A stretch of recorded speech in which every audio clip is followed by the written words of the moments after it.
Hello everyone, Radhe Radhe. कैसे हैं आप लोग? आई होप आप लोग बहुत अच्छे होंगे और अपने आने वाले एग्ज़ाम की तैयारी भी बहुत अच्छे से कर रहे होंगे।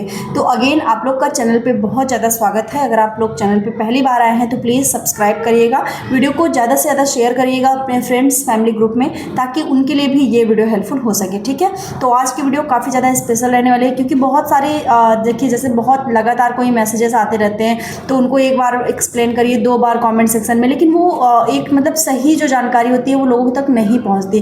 तो क्या करना पड़ता है कि एक प्रॉपर वीडियो बनानी पड़ती है, जिससे एक सही अपडेट लोगों तक पहुंचे और जो भी उनके डाउट हैं, जो भी क्वेश्चन हैं, वो सारे खत्म हो सके। ठीक है, तो उसी से रिलेटेड आज ही वीडियो रहने वाली है।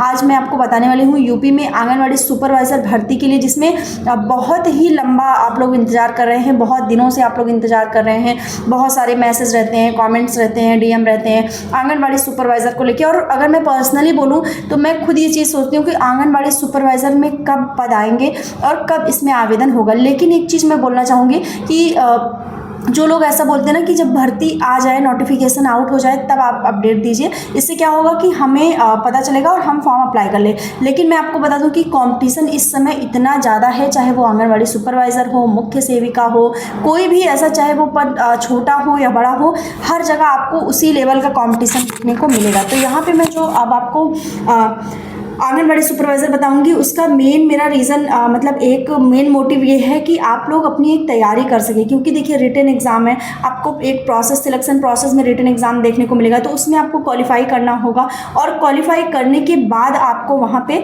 ज्वाइनिंग वगैरह और सारी चीज़ें वहाँ पे मिलने वाली है। ठीक है, तो चलिए पॉइंट वाइज सारी चीज़ें डिस्कस करेंगे। हर एक चीज़ मैं बताऊँगी आपको, बुक्स वगैरह भी आपको बताऊँगी, या किस तरह से आपको तैयारी करनी है बहुत कम समय में। क्योंकि अगर 2-4-6 महीने में वैकेंसी आ जाती है, अगर आपको देखने को मिल जाती है जून के पहले पहले, तो अगर आप प्रिपेयर नहीं हैं, ठीक है, आपका एक सब्जेक्ट प्रिपरेशन नहीं है आपका, तो फिर आप वहाँ पे अपना लक मतलब आजमाएंगे, बाकी आपका सिलेक्शन नहीं हो पाएगा। क्योंकि ऑलरेडी जो पिछले मेरिट से आउट हुए थे, या जो सहायिका या कार्यकर्त्री में जो जा रही हैं, उनका वहाँ पे चयन होना निश्चित रूप से हो जाएगा। ठीक है, तो यहाँ पे मैं आज आपको यूपी आंगनवाड़ी सुपरवाइजर के बारे में जितनी भी अपडेट्स है वो देने वाली हूँ।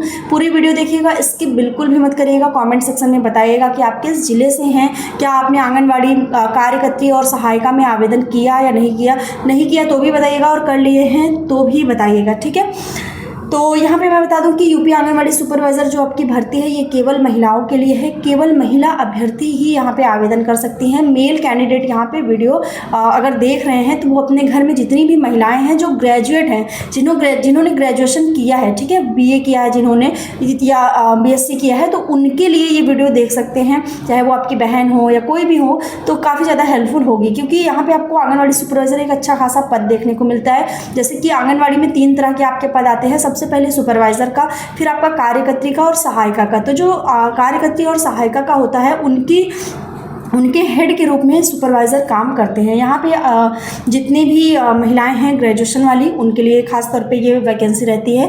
यहाँ पे आपकी जो आयु रहती है वो 18 से 35 के बीच में रहती है, मतलब कम से कम 18 और मैक्सिमम आपकी यहाँ पे एज 35 होनी चाहिए।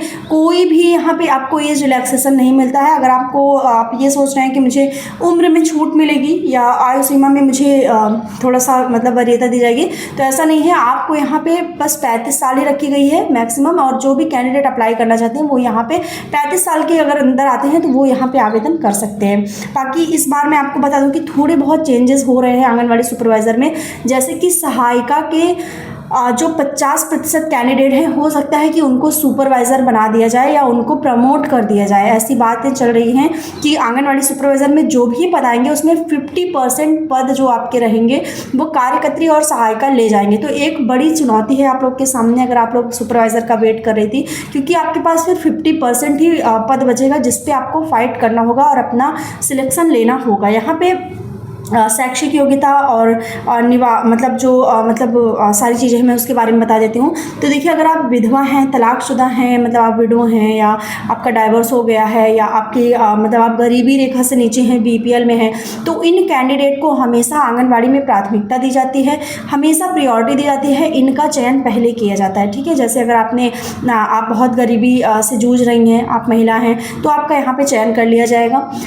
इसके अलावा अगर आपका तलाक हो गया है, आपकी शादी हुई थी और आपका तलाक हो गया है और आपके पास उसका एक प्रमाण पत्र है, मतलब कोर्ट के द्वारा आपका डाइवोर्स का एक जो मतलब सर्टिफिकेट होता है वो है, तो आप उसके आधार पर भी यहाँ पे अपनी जॉब पा सकते हैं। बाकी जो विधवा हैं उनको भी यहाँ पे वरीयता दी जाएगी। तो ये चीज़ यहाँ पे है।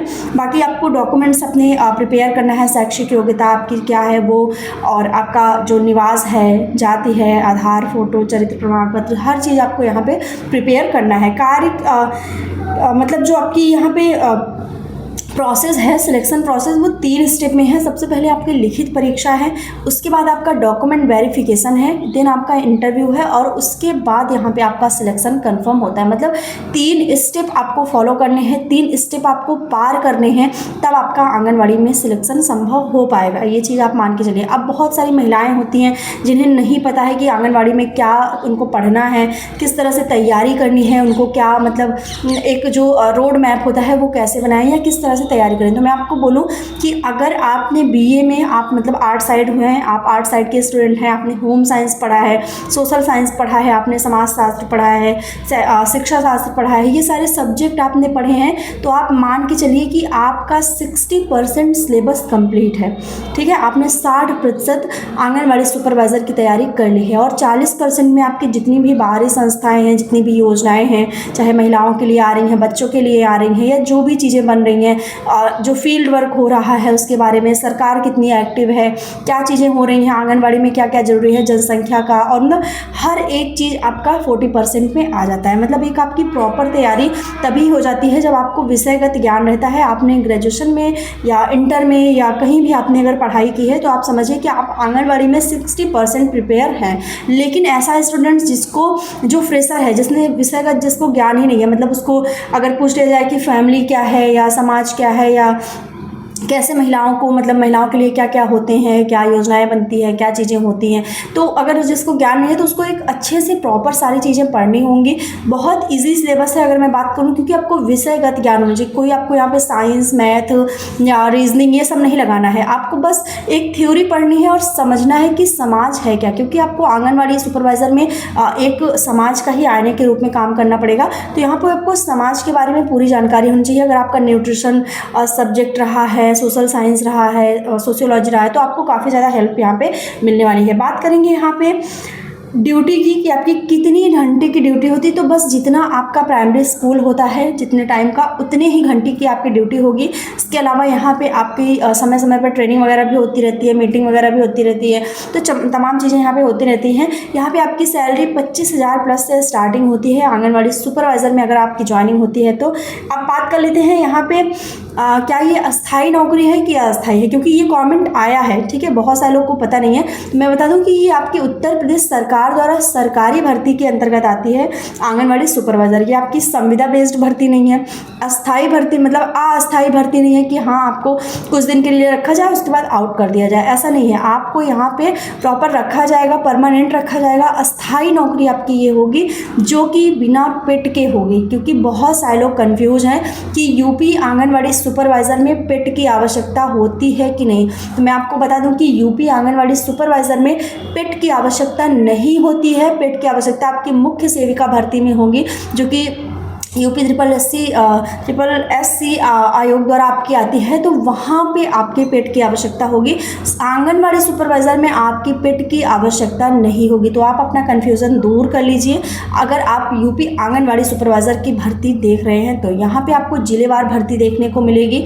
जिलेवार भर्ती में आपको प्रोसेस होगा, आपको कंप्लीट करना होगा। पेट आपका नहीं लगेगा, आपने किया है तो, नहीं किया है तो, डज नॉट मैटर कि आपने क्या किया है। ठीक है, तो ये चीज़ आप ध्यान रखिए। बाकी यहाँ पे कोई भी डाउट आता है यूपी आंगनवाड़ी सुपरवाइज़र से लेके तो आप कमेंट सेक्शन में पूछ लीजिए, आपको कमेंट सेक्शन में रिप्लाई मिलेगा मेरा 101%। इस वीडियो के नीचे जितने भी कमेंट्स आएंगे मैं हर एक कमेंट का रिप्लाई करूंगी। या पर्सनली आपको कुछ पूछना है तो मेरा इंस्टा हैंडल है, आप देख सकते हैं चैनल पे, आप वहाँ पे डीएम में मुझसे पूछ सकते हैं, मुझे वहाँ फॉलो कर सकते हैं। आपकी जो भी डिटेल्स हैं मैं वहाँ पर भी आपको दे दूँगी। ठीक है, बाकी कोई डाउट हो तो कॉमेंट करिएगा। मिलते हैं नेक्स्ट वीडियो में, चैनल को सब्सक्राइब जरूर करिएगा। मिलते हैं नेक्स्ट वीडियो में, तब तक के लिए बाय एंड टेक केयर।